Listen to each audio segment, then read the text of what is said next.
Hi, James. How you doing today? I'm good, thanks. How's it all How about going you? there in Zhuhai? Zhuhai. Yeah, Zhuhai, well, Zhuhai. That's it. it's getting warm again. This is the Zhuhai I remember. It doesn't get too cold down here, but it gets as cool as it's going to be for the last month or so. So and then Friday afternoon was the first time it was like, this is the Zhuhai I'm used to. This is Zhuhai I remember. So The spring has yeah, come, hasn't it? yeah. Well, I mean, it comes early here, so So, just a little quick review of 2024. What oh was some boy. of the highlights professionally and personally for you? I guess the big one was the wrestling show that I got to announce for in Shanghai. It was Infin Wrestling, um, and it was sponsored by New Japan Pro Wrestling. So that Yeah, I was a saw that. pretty happy about that. Yeah, I met some big names Yuji Nagata, were like the great all time Japanese wrestlers. I got to meet him, and then Yeah, right. there's some big names on the indie scene like Bolton Oleg and yeah, and like my friend Big Sam was there, and Yeah.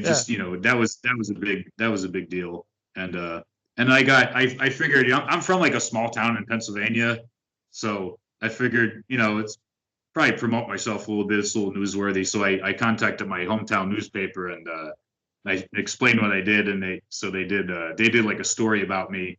And so they had like a big story in my hometown newspaper, like front page, about how I'm like this wrestling announcer and how I do writing and all that stuff. So that was pretty cool. Wow. I got from that. Yeah. And you also it was 2024 the release of your comic book as well. Yes, my new comic. Yeah, it's when I got it in my hands. Yes, I got Billy the Kid meets the Mass Striker. It's not focusing well there, but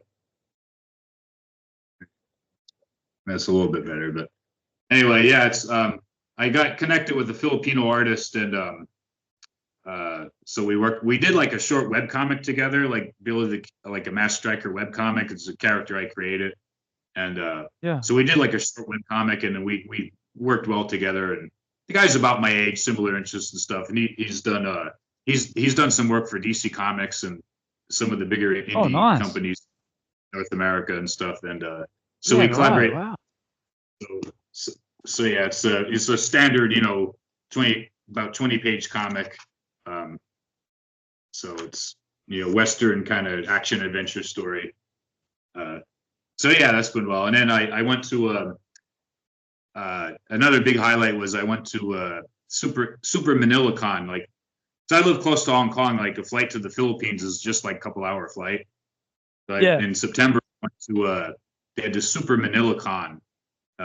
They run comic book shows a few times a year. Like, I go to the Philippines a few times a year for these book shows and stuff. And this particular show was like a huge show, and I just had my book. It was brand new. I just got it in my hands like just a few weeks before the show, and I sold a Mm. whole bunch of copies. I sold a ton of copies, and CB Cebulski, the head editor of Marvel Comics, was there, and he was there scouting for artists, for Filipino artists. But I got to Yeah. meet him for like a minute and talk to him and say hi to him and stuff. So that was really cool. Oh, wow. That's great. And you didn't mention the MKW show as well. Yeah, There you that was go. Uh, I did so like yeah, then like that was like yeah, that was like right at the start of winter break, and because I remember I went home like right after that. But right. yeah, I listened to your episode with Big Sam, where that's where he wrestled Yoshi. Yes. Yeah, that was a good show. Yeah, it was good fun. Yeah, go to he's a funny guy, Big Sam. So I saw an interview that you did with him as well, or was it just like a promo for him?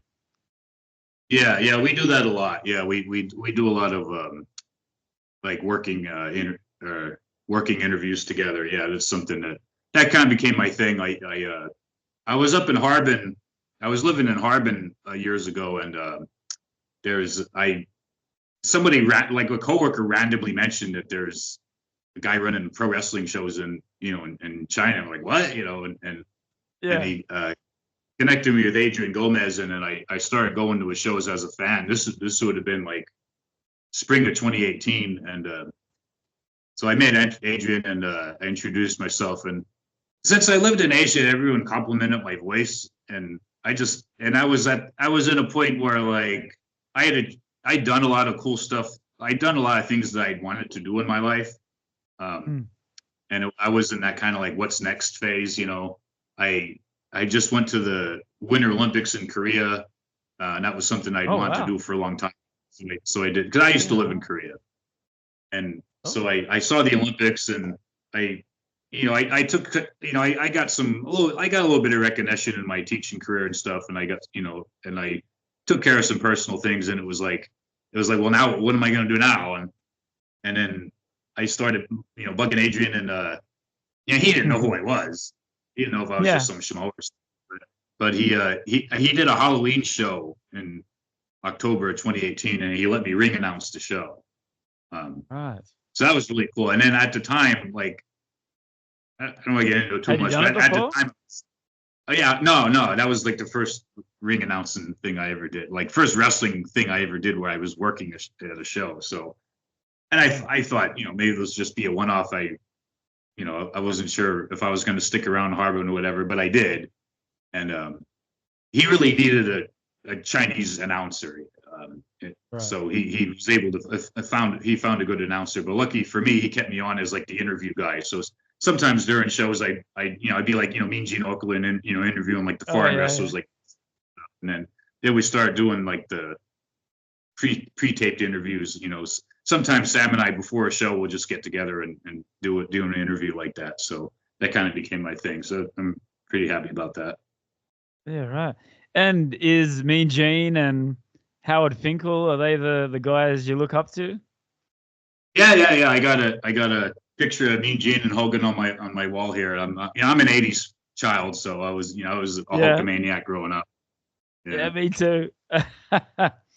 When can you remember the first time watching it? Did you actually go to live events, or was it just on the TV? Or a few house shows when I was a kid. I've never been to like a pay-per-view or like a Raw or anything that was on TV.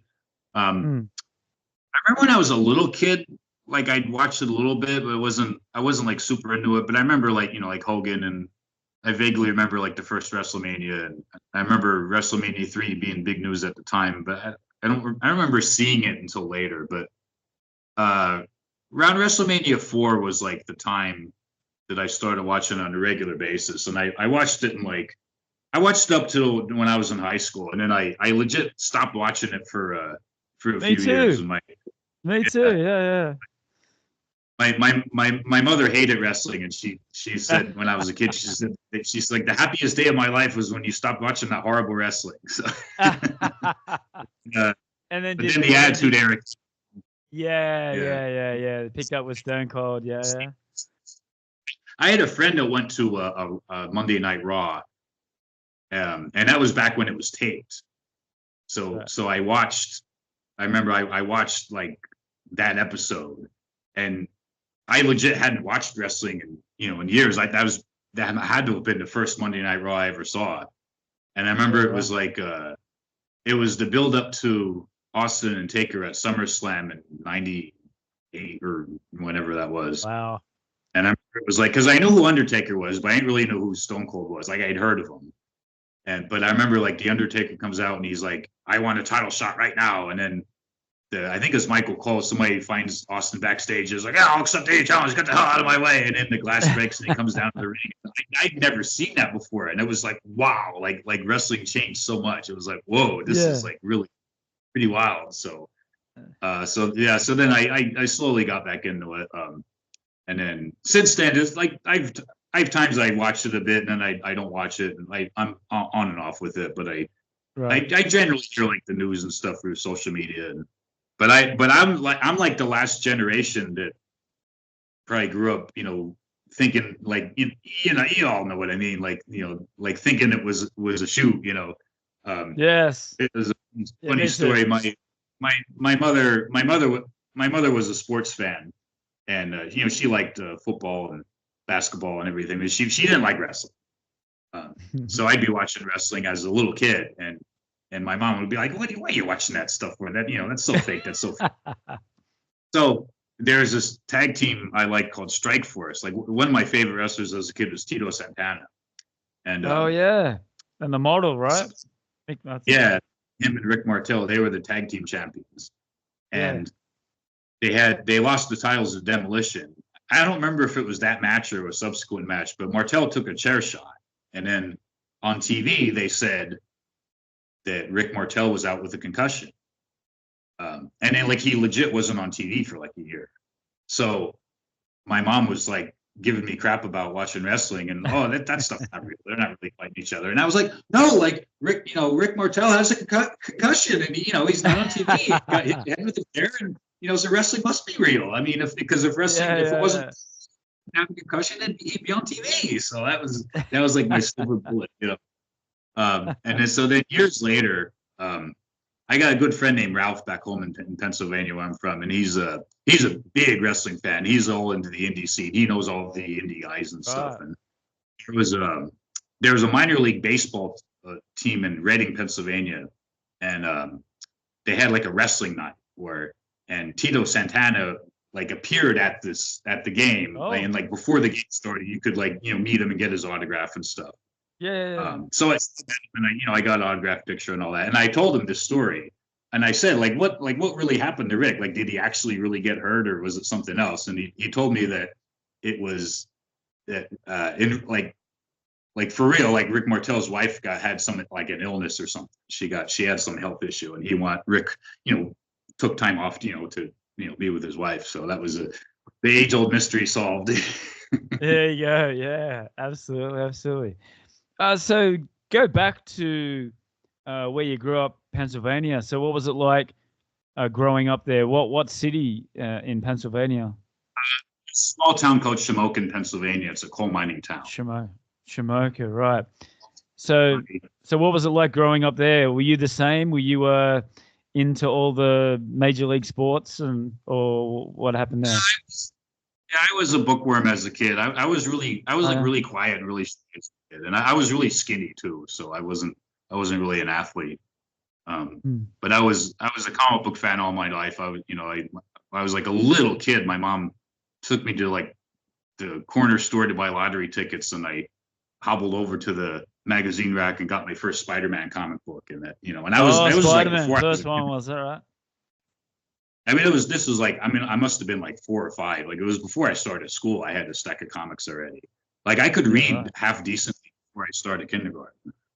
Wow, smart. So that was my thing. Yeah. So you said Spider-Man was your first one, but what other comics were you reading at that time? As a little kid, I was into Spider-Man and Superman. I'd read, and I read Spider-Man pretty much all through my childhood. And then I was like a teenager in the 90s, and that's when like Image Comics hit, and Dark Horse Comics did a lot of cool stuff like Aliens versus Predator, and I was like Predator, so I read Predator comics. And I remember when I was like 13, they relaunched Ghost Rider, and I distinctly remember reading like the first issue of Ghost Rider, and I thought it was like like the greatest thing I'd ever seen. That was pretty cool. And like, I was into the Punisher. I remember like issue 5, I think, of Ghost Rider had the Punisher in it, so it was like the Ghost Rider and Punisher, teaming up, killing ninjas. It's like what else do you want, other than that? So. And what do you think about comics, comic books, back then to compared to now? Is there any changes in the comic books? Or? Oh, well, they're more expensive. They're like $5 an issue now. Yes. That's Yeah. How much were they back then in the 80s? Living overseas, there's a comic book store in Hong Kong, actually. There's Metro Comics, so I do get a few things from them now and again. But and when I'm home, there's a place open in the next town over for me. So I don't read them on a regular basis anymore. But I have there's this website called Global Comics, and it's like it's not like a pirated thing. It's a legit, like, you can stream comics or buy PDFs, and like I have my comic on there. I've been reading stuff on there. I'm reading some of the Energon universe. I don't know if you're familiar with that or not, but I'm not like current with it, but I'm reading some of the stuff. It's this one studio, they got the rights to the Hasbro characters, so they're doing this whole comic book world with like G.I. Joe and the Transformers and a few other like characters mixed in there. But they have like different series. They had like a mini series about Destro. They had a mini series about Duke, and they have like a Transformers and the G.I. Joe series, and that's pretty neat. So I'm trying to catch up with that.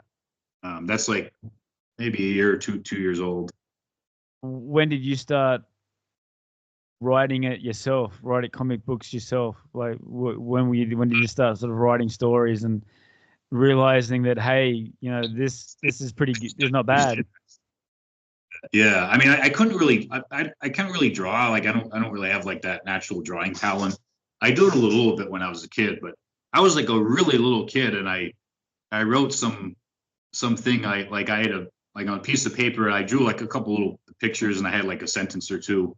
But it was G.I. Joe versus the Moon Monster, and it was Right. it was seriously, it was like 32 pages or something like that. I was like a little kid, Yeah, I wish I still had it, but I was always a writer. And when I was a teenager and in college, I got really into poetry. I ran really hard with poetry for a long time. I don't really do it anymore, but I used to do like a lot of poetry readings. I've read poems in like, I think 3 countries, and like a lot of places that used to be a thing for me. Like I go seek those groups of people out and go do readings and stuff.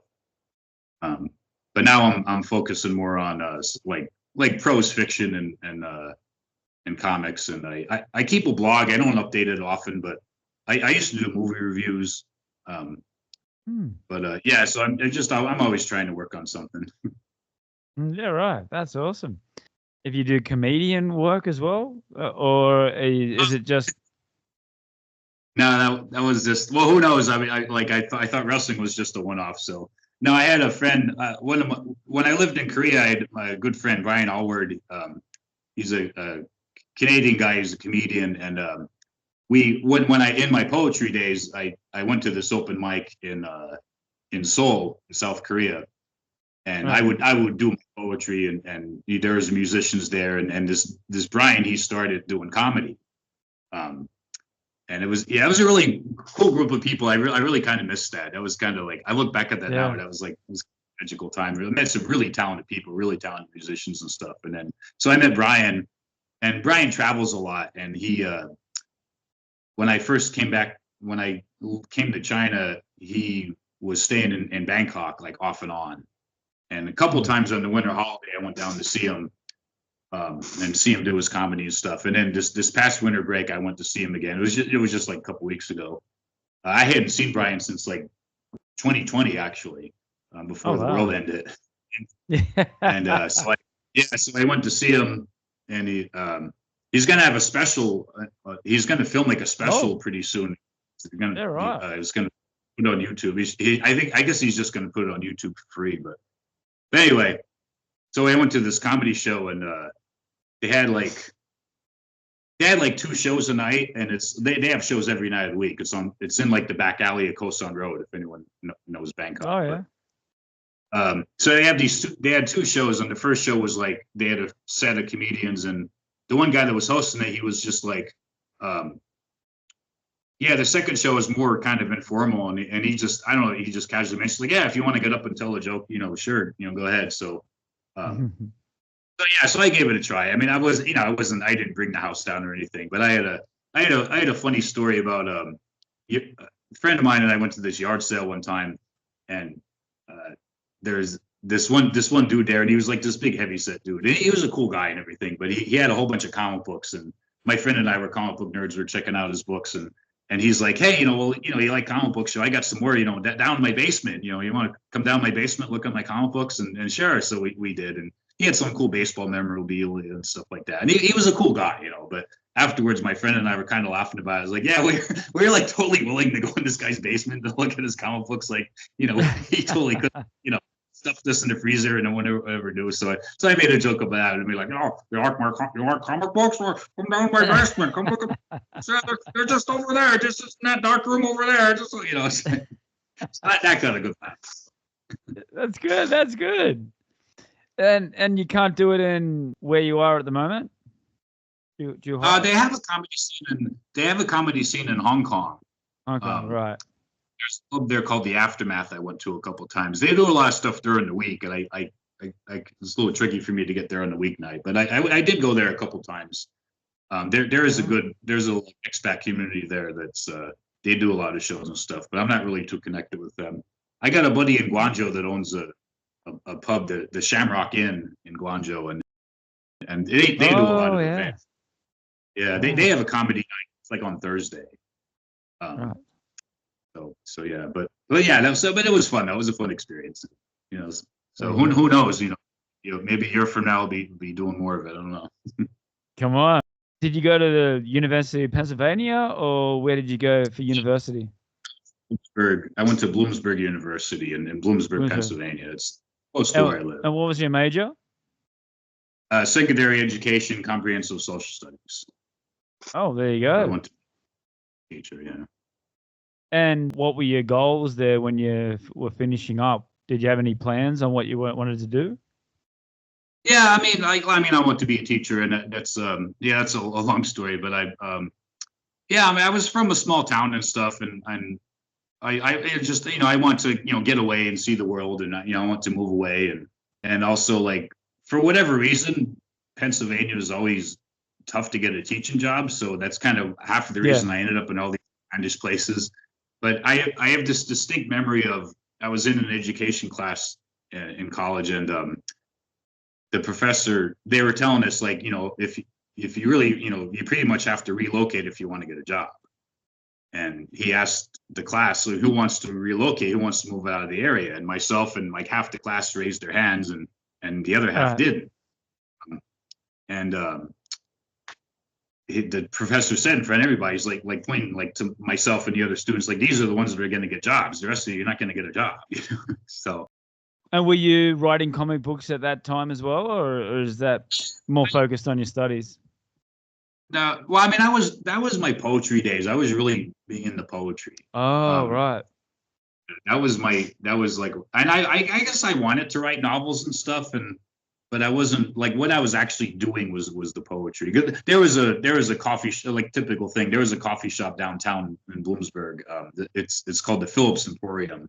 I think it's something else now. They have this group. The group still exists. It's called the River Poets Group, because it's from people from small towns in that area. We're all near the Susquehanna River, so they have these monthly poetry readings, and they've had them for like 30 years now. Right. But that's what started me in the poetry, because it was like there was a place I can go and I had an audience, and so yeah. But the comic book thing, like I think about that now, and like maybe I'm misremembering this, but if you had asked me when I was like in my 20s, like I don't know if I really seriously had the idea of like oh, I could write comic books, or I could like write for Marvel Comics, because comic books almost died in like the late 90s. And like when I started college, I remember like there were 3 comic book stores in the town that I was going to college at, and it was a small town. And by the time I graduated college, they're all closed. And like in the early 90s, I know there were like 10,000 comic book stores in North America. And by the end of the 90s, it was like under 3,000. I think it's still under 3,000. Right. And like Marvel Comics was like $700 million in debt. Like they almost got bought by DC Comics. So like it almost went under. So like I said, maybe I'm misremembering this, but like I don't know if I seriously had the idea of like, oh yeah, I could write comic books, because it was like, well, who would buy it? It's like it looks like it's all gonna go under. Yeah. So. That's interesting. And then where does China fit into all this? I mean, you said before that you went to South Korea and a couple other places in Asia, but where does China fit into this? I had in my late 20s, I was having a really bad time. I had some bad luck with some jobs and stuff, and I got in some debt, and I was just having a rough time. And I had a friend that had taught in Korea before, and he ended up going. He was going to go back to Korea, and he asked if I wanted to come with him. And then, so I thought, yeah, I have nothing to lose. So I went to Korea, and I got a job teaching English. And I ended up staying there for years, and it was like, I had the time of my life there. It turned my life around. It really did. Yeah, right. So whereabouts in South Korea? I was in a suburb of Seoul called Suwon. Right. If you see the subway map of Seoul, it's actually on line one, but it's a suburb of Seoul. It's like right outside. Right. And But I was at, what did you think of South Korea? You know, a bit of a culture shock. no, I had reverse culture shock when I came home. Actually, Right. coming back was really, really tough on me. Actually, Right. What but was I that? found, yeah, I like the, like, people ask about Asian kids, and they're not perfect angels, but generally speaking, they were really nice kids. And Yeah. I had just, I mean, I know not everyone has a great experience, but my own personal experience was like really positive. I was really happy there, and it kind of put my life back together, and I kind of got myself straightened out with some things. And then when I lived there, it's the same as here. I had 2 holidays a year, so I got to travel to Japan and Australia and Oh, all very these, nice. see Asia. And but right before I left, it was in the news that Korea was going to get the Olympics in 2018, and it was like years away at the time. And I went back to America, and I wasn't totally sure, but I thought, yeah, it'd be cool if I could check that out. And then I decided to. But what happened was about 13 years ago, the jobs really closed up in Korea.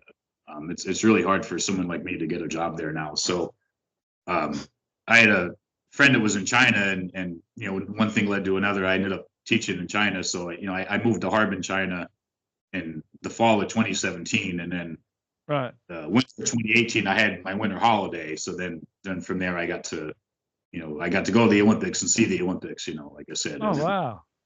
yeah, Fantastic. yeah. I saw the ski jumping. I really wanted to see the ski jumping, and I was really happy about that. And I saw the speed skating and skeleton. I don't know if you remember, if you would have seen it. There was a Korean guy that he had an Iron Man helmet, and he was in the skeleton event. Oh, yes. I see he broke a world record or something like that. But I saw him. I saw him do his Oh, thing. yeah, right. Wow. And then the move to China, what was that for? Was that again for teaching as well? Yeah. I was teaching. Yeah. It was. They told me I was going to teach high school social studies, which is my field, and I got there and I was teaching fifth grade English. So. Oh, wow. Still, that was typical, but then stuff happened, Yes. and I moved down to here to China, and here I actually am teaching social studies. I'm teaching U.S. history and economics and a culture class about Western culture. So I'm pretty happy with that. So. I know how funny it is when you start teaching in China. It's you have to be very prepared and very able to adapt very quickly. It's like, Right. we don't have a teacher for this class. Can you do this class now? Okay, go. What now? Right. Okay, you go do it. Yeah, it's okay. You just do it. I got my master's, and I don't know how much. Like, one thing I remember from my master's is that it was written somewhere, teaching's like jazz. It's like you kind of have a plan, but you have to improvise too. So. That's right. Yeah, that's true. So true. Do you play an instrument, by the way? No, I don't have a great singing voice. If I could sing, I'd be motivated to learn guitar or something. But I'm not really. My I guess my artsy thing is the writing. Right. So you get to China, you're teaching away. Where does it all happen where you meet Adrian? Did you say you were living in Harbin for a little while there? Is that where you met him? Harbin. Yeah, and Adrian lives in Harbin, and like I said, it was, from what I remember, a coworker just kind of casually mentioned like, hey, there's a wrestling organization, in China. I was like, what? So then I added him on WeChat, and then I saw he had like 3 shows in the spring. Right. And I introduced myself to him, and I was saying, like, yeah, you need a ring announcer or something, let me know. And then he said, because I remember I went home for the summer, and it was a question of if I was going to come back, and he said, well, I'm going to do a Halloween show in October, and if you're here, you can be the ring announcer. So that's Right. yes. So I wanted to say I really apologize to this guy. I forgot his name, but Italian wrestler, Francesco Akira, and that is his actual. And yeah, he's a really cool guy. Yeah, I mean, it's interesting that you had no experience as well, and he just gave you that shot to.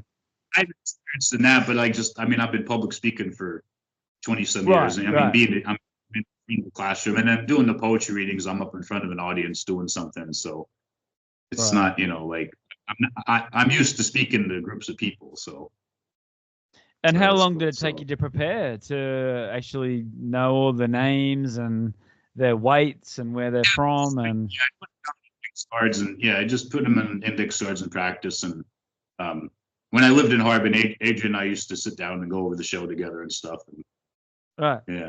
Does Big Sam live down your way as well? In Hong? Is he living? I moved to Zhuhai. Right. I was, some shenanigans were happening up north, and I was like, I was like, when I go home, I was thinking about going home, but then at the time, COVID was a little tough in America, so Oh yeah, right. I had a bunch of my friends help me out with hooking me up with recruiters and stuff, and I had somebody hooked me up with the recruiter that interviewed me for this job that I have now, and it was teaching social studies, and I figured, nice. I kind of knew Sam at the time, and I thought, well, I know at least one person there, so I'll just see how it goes. And then the job turned out to be pretty good, and then Sam and I got to know each other more, and we talk about the Right. business a lot. So it's worked out, and then there's other wrestling groups down here, that I got to be connected with. There's King of Pro Wrestling out of Guangzhou. There's Hong Kong Wrestling Federation in Hong Kong. I got to do a show with them, and then And the there's one a you few said others. before, in Fin Pro Wrestling.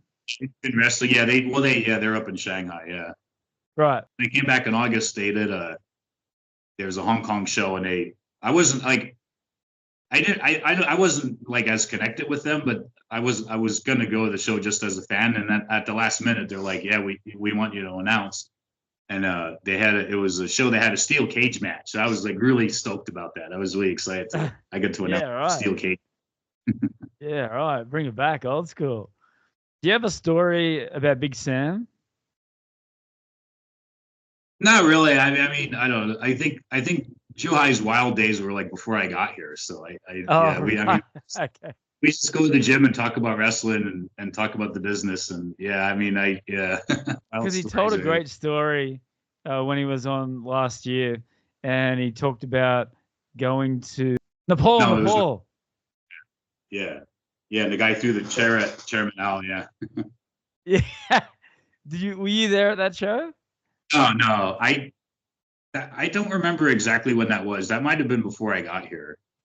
Oh, right. Okay. It might have been like my first year here when I wasn't really too connected with them yet and stuff. Okay.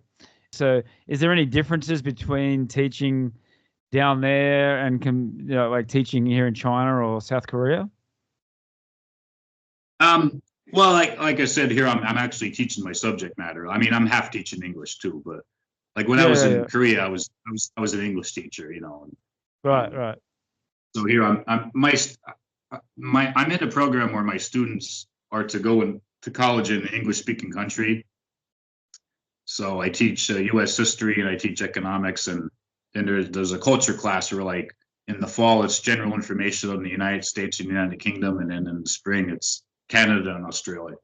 And like I have a bunch of students that graduated already that they're going to college in Australia right now. So it's just the idea is getting ready for that. So yeah, very cool. Subject. I'm doing my So. I'm doing the same thing. So let's talk about the new comic book. This is not your first comic book, right? No, I did some stuff like years ago, but it's been quite a while. I have this comic book I did a long time ago. It's Curse of the Mummy Stone, and it's just a one-shot story. It's kind of mimics seeing a movie during the golden age of Hollywood. So like the front page there, that's the Victoria Theater that used to exist in my hometown. It doesn't exist anymore. And then it's like the movie starts where there's like they used to have like newsreel footage before a movie started. So I'm like imitating that, and then it's like the proper movie starts, and so and then like at the end there, it's like the curtain close at the end there. So that was the idea. Very so cool. something. But this is a new thing I'm trying to like establish as like an actual property. So I have a couple web comics, and I have this comic book, And I have a prose story that I wrote. I'm gonna put that on my blog, like a Mass Striker prose story that I'll put on my blog in the Yeah, fall. right. I'm working on a mini series, like a Mass Striker comic book mini series. And Right. I want to use this as like a proof of concept. I can, pitch to other publishers saying that like I've done this and I have this mini series that I want to try to pitch. Right. So I Right. want to try So stories of this world. so when did you start getting ideas for this comic? Was it during the Just COVID or? I think so. Yeah, around that time, maybe a little before that. Yeah. How was COVID for you? I mean, everyone's got a story about, Right. where they got locked down and, whether they went back home. So, what did you do in Yeah. that period and how was it for you? January of 2020, I went to the first day of my winter holiday. There was a wrestling show in Thailand, and Adrian had Right. got me in Bangkok. So I went to that, and then I went to visit somebody in Laos. I had not been to Laos before. I'd been to Southeast Asia before, but it was my first time Mm. in Laos. So I did that, and then I went back to Thailand. And around that time, it was like the news was starting that this shit's going down. And one of my best friends was in the Philippines. I went to visit him, and then by that point, it was like this looks pretty serious. So I ended up going home sometime in February of 2020, and I didn't come back to Harbin until like November. Mm. But yeah, it was just I spent time with my mom and spent time with my family, and I think in a way it turned out to like for me personally, I think it was like it was probably the best thing for me that I was home. Yeah. Yeah, absolutely. It's a tough time for everybody. And you said that you want to distribute this out. Where can we purchase this comic book for Oh, my listeners? You can get a digital copy of it on globalcomics.com. Okay. I'll send you a link to that. And my a lot of my writing stuff is hardcorestudios.com. And I go to these shows in the Philippines, and like when I'm home, I want to, when I'm back in the States, I want to do conventions and stuff. And so I'm from Pennsylvania, so like between Pennsylvania and like New York and New Jersey and like Baltimore, Washington D.C., there's a lot of shows. So that's what I'm looking at doing. Yeah. There's like Comico or whatever. They're huge over in the US, right? Yeah. Yeah. You ever been to one of them before? Yeah. I was at years ago. I was at a lot of smaller shows, and then I was at New York City has like a huge show in the fall. I was at that a long time ago, and I'm looking to go this year. There's a good regional show in Charlotte, North Carolina. I did that a couple times, like so a couple times.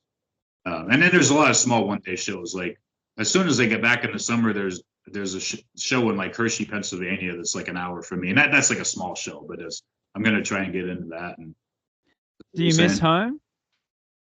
Yeah, I do actually. So, I'm looking summer. Yeah. do you have plans to go back in the future, or are you happy to stay in Zhuhai for the time being? Everyone gives me crap about it because it's like Korea was the same way. It's like every year is my last year, But yeah, 12 months. Yeah. Yeah. So, but I'm looking. As of now, as of March 2nd, right now, I'm looking to go home, this summer, and I'm just gonna take some time off and time off and do my writing. Yeah. I have a home. I have a place back home, and I have like a little office. I have a space I made for myself to like. I have a desk, and I have all my books and my comics and other stuff, and I have like a spot I can.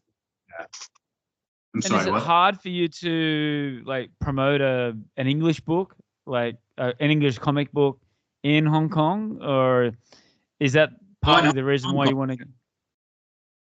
In Hong Kong, yeah, but in the Philippines, for whatever reason, more than other Asian countries, the Philippines has like a North American comic book scene. Like you go to a shop and you'll see like a comic book store like you would see in North America. And they have these comic book shows where they, like there's Filipinos that have worked for Marvel and DC and big, Wow. Bigger independent companies. So they have this scene. So yeah, like I said, I go there like I've been going there like 4 or 5 times a year actually for these shows. Right, yeah. I think I saw a picture of you in Cebu as well. Is that a nice Yeah, place? I've yeah, never been there before.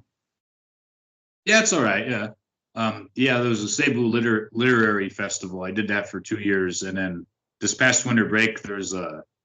Well, I was at the Cebu Lit Festival in November, and somebody approached me that they opened a new bookstore in Cebu, and Right. so like about a month ago, they had me in for like a signing, like at the bookstore in Oh, Cebu. very So yeah, I cool. did.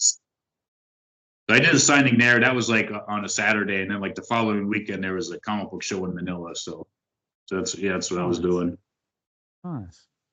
Like in China Well, and Japan and Korea, they have like manga stores, obviously, but there was not as much of a thing for like well, they might have like Marvel and DC graphic novels, but the lettering will be in Korean or Chinese or whatnot.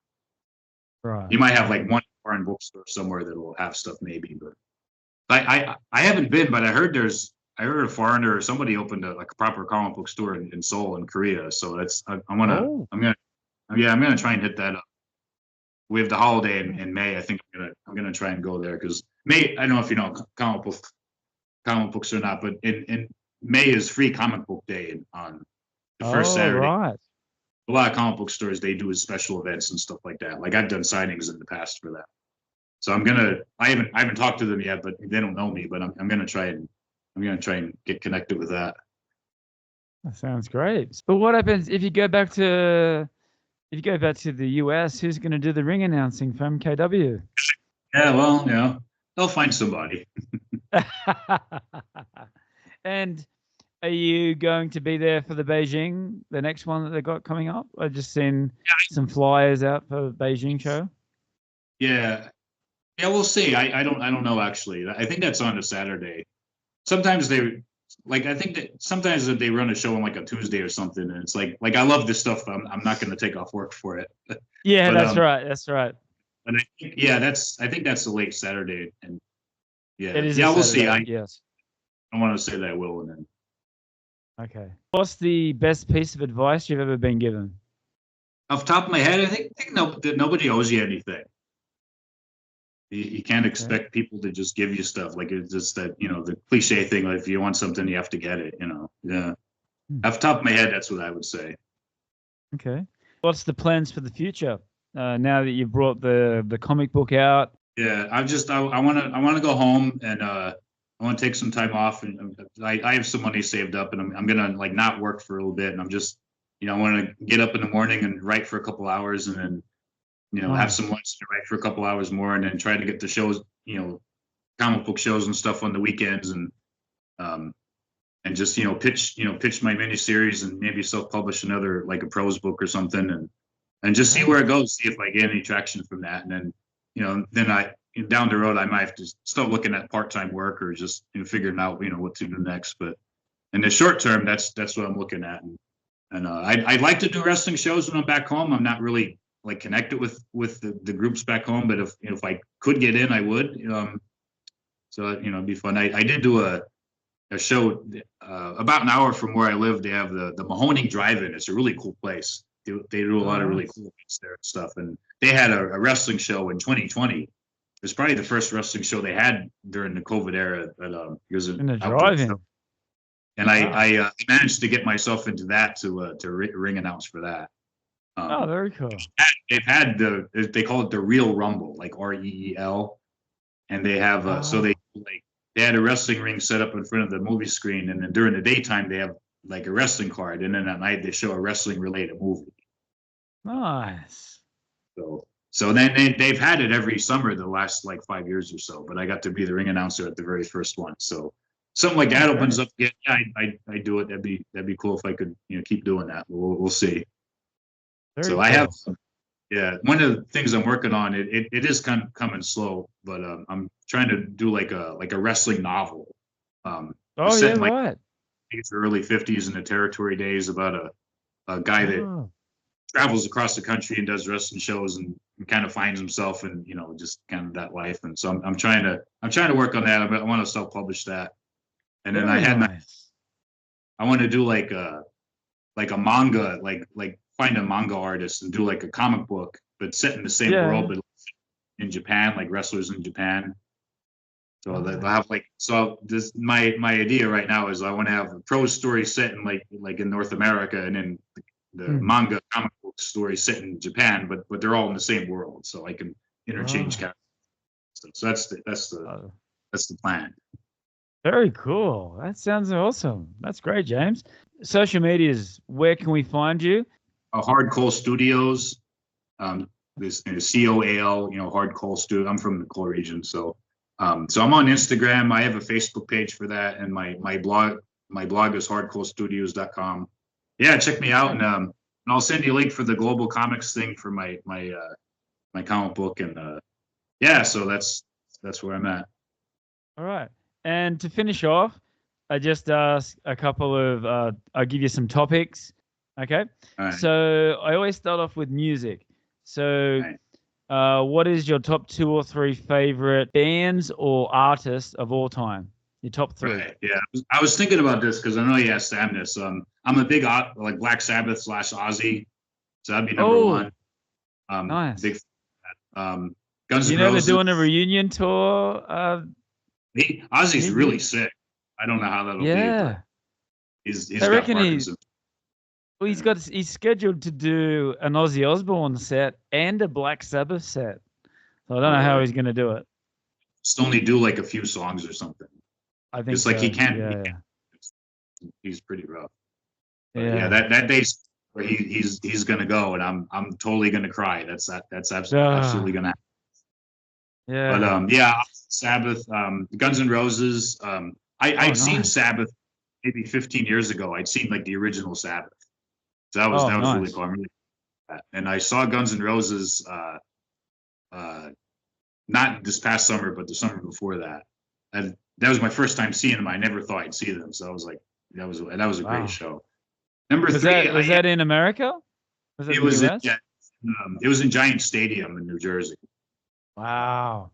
I think I was on the same tour because I was in the US as well, and I saw them play in Wrigley Field in Chicago. Oh, nice. Okay. Yeah. I saw Cubs play there. Yeah, that's cool. Number 3, I have to think. I would say Metallica off the top of my head, but I mean other like non-rock and roll stuff or non-metal. When I was in college, I got into They Might Be Giants. That's some really quirky stuff. Oh, nice. On the lighter side, I like Elton John actually. I like old Elton John stuff. Oh. Like his self-titled album is like one of my favorite albums. I really love that. Back to rock, I guess old Jimi Hendrix. I like the Cranberries. I was really sad when Dolores died. That was a real shame. Terrible, awful. And I'm just looking around here. I can see Metallica, Guns N' Roses, all the bands that you just mentioned. They're just all surrounding me at the moment. So we have a good music taste. Who is your Mount Rushmore of WWE or any just pro wrestling? Who do you like? Pro wrestling. Whoever you pick, it's like, well, what about that person? Okay. Yeah. So I'm gonna go off the wall and say, as of today. Okay, like people that are still alive or no? Up to you. Okay, I'm gonna go off the wall and unconventional and say like older people for way the hell back. I'm gonna say first Gorgeous George. Gorgeous George was an unrecognized father of popular culture because he was one of the first guys, if not the first, to really put stuff into his presentation. And like his wife was the character. He should like spray the ring down and like he would like fold up his robe and do his hair and shit like that. And like the audience would get so mad. They would like get so angry. Like he got heat. Yeah. And that's he kind of inspired my wrestling novel that I'm working on. And he inspired Muhammad Ali, which obviously that's such a huge Muhammad Ali inspired so much. He inspired Rocky and whatnot. And he also inspired Bob Dylan. Bob Dylan said that he had met Gorgeous George, he like whispered something to him, or like he just really touched, like affected him somehow. And Bob Dylan started developing his own mythos because he was like this. I remember right. I think he was like a Minnesota kid, and he had like his parents were lawyers or whatever. But he's telling people these stories that he's like this hobo in the back streets of New York or whatever. Like he invented this character. I'm just saying James Brown. I think James Brown was influenced by him. Right. He's so I'd say him. I'd say Bruno Sammartino. Yeah. He made, he was like the guy that, kind of built, like the Madison Square Garden house that Bruno built. And I love his life story. And I really respected him and his, how he presented himself and everything. So I think, yeah. So the other two, okay, I'd have to say, I'm an 80s child, so I have to say Hogan. And then for who, there's some, you could say, Rock, Undertaker, Flair, like, you pick any of those guys, like, oh, why not the other one? Andre the Giant, Ricky. Like, Savage. I'd say Rock just because he ended up being. I don't know if there's anyone that got more famous outside of wrestling than Rock. Like he was the first. He's not the first wrestler to be in movies, but he was the first guy that legitimately became a movie star, had successful movies. Like sorry everybody else, but he legitimately became a movie star. Well, Roddy Piper tried, Hogan tried. There's all of them that tried.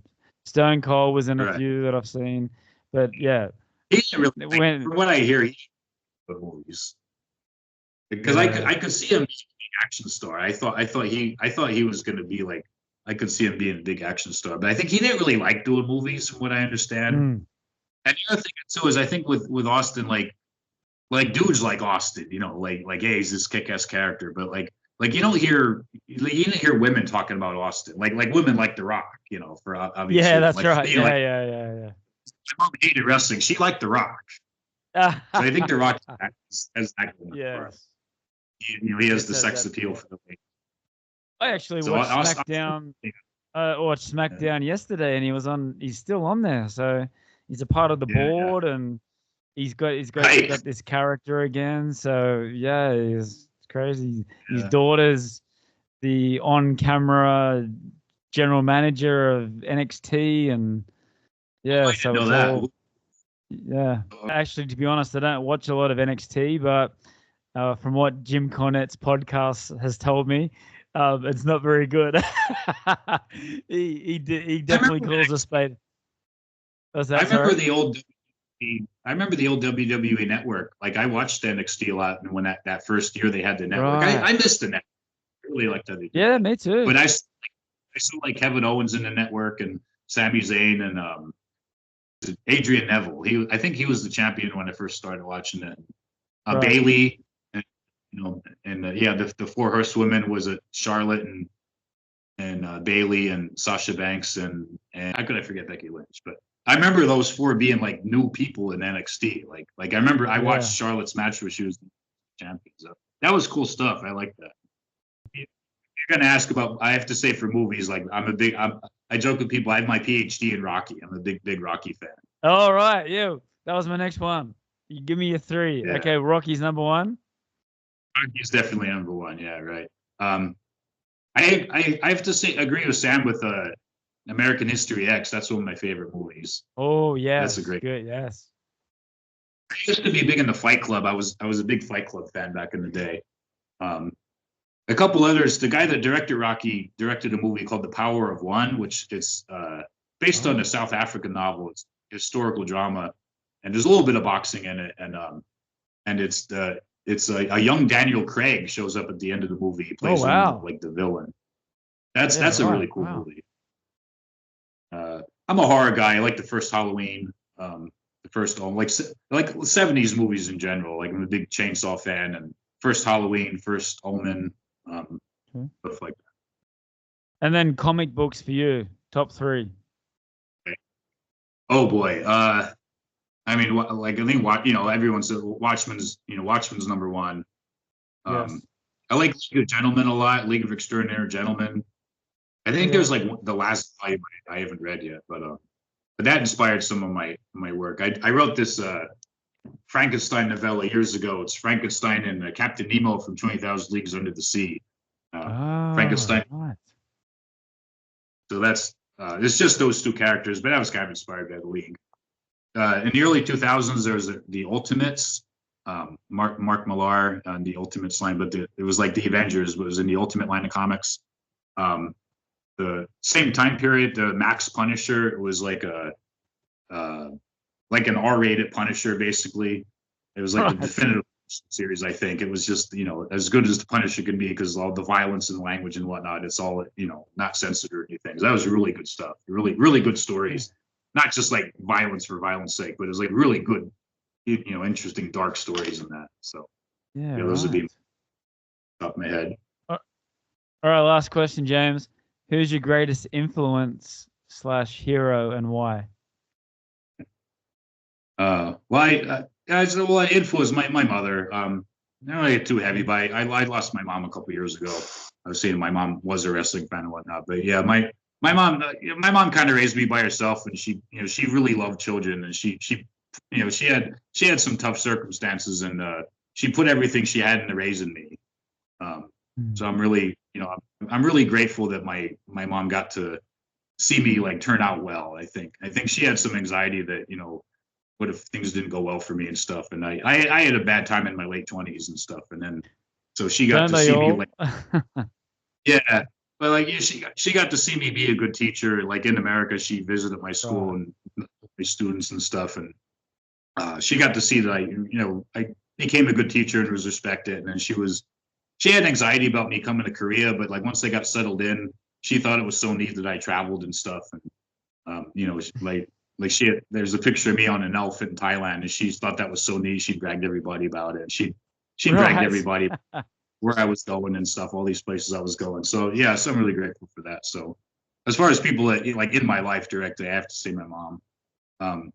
Aside from that, Stan Lee, like writing the comic books, it's like we all hope we can, all us comic book nerds hope we can make a great comic book someday, and Ozzy, Ozzy, when I was in high school, I kind of I liked his music and stuff, but there's a documentary out at the time about him. It's called Don't Blame Me, and it was like his life story. When he was this guy that he grew up in like real poverty, and like yes, like when I was a kid, we were kind of poor, but we weren't that poor, But like he was like, from what it sounds like, it was destitute or whatever. And then he got in this band and he got to conquer the world and have a life that was. He was like scared to death of working in the factory all his life. And I'm from this blue collar town, so it's like it's like I'm afraid of getting stuck here. The same. He got to travel and have this colorful life and better than he could have imagined it would have been. And then so me, I ended up, having this, colorful life myself. And, so like when I was like 17, 18, I really grabbed onto that. So, yeah. So, so I have to say Ozzy. I think there's some good picks there, James. Thank you very much for your time. Yeah. Thank you. You got some great music choices as well there. But thank you very much for your time. All the best with the comics. And I hope it all works out. And if you don't hang around, all the best for going back to the US. Thank you.